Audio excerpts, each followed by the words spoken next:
हिमालय की गोद में बसी एक रहस्यमयी घाटी, जहां आज भी महादेव की शक्ति सांस लेती है। कहा जाता है कि प्राचीन काल में इस क्षेत्र में कालविष नाम का एक मायावी दैत्य रहा करता था।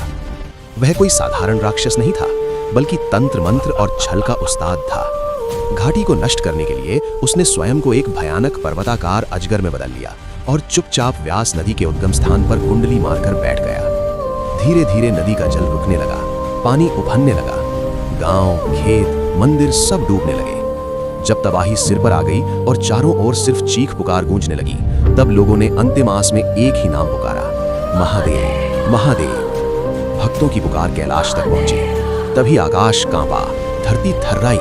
महादेव ने क्रोध में अपना त्रिशूल उठाया और आकाश से प्रकट होकर एक ही बार में उस अजगर को भेद दिया। त्रिशूल लगते ही दैत्य की भयानक गर्जना गूंज उठी और अगले ही क्षण उसका विशाल शरीर पत्थर में बदलकर एक पर्वत बन गया। लेकिन कथा यही खत्म नहीं होती।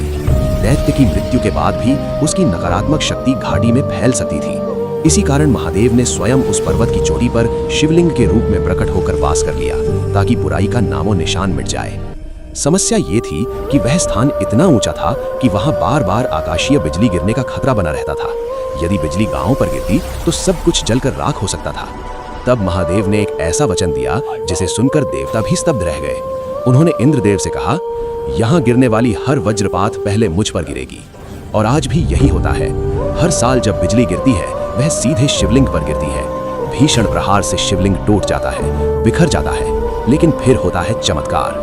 मंदिर के पुजारी उन टुकड़ों को मक्खन से जोड़ते हैं और कुछ ही समय में शिवलिंग फिर से एक हो जाता है, जैसे कभी टूटा ही ना हो। भक्तों की रक्षा के लिए स्वयं वज्र सहने वाले महादेव को नमन। अगर आप भी मानते हैं कि शिव हर संकट से अपने भक्तों की रक्षा करते हैं, तो कमेंट में जरूर लिखें, हर हर महादेव।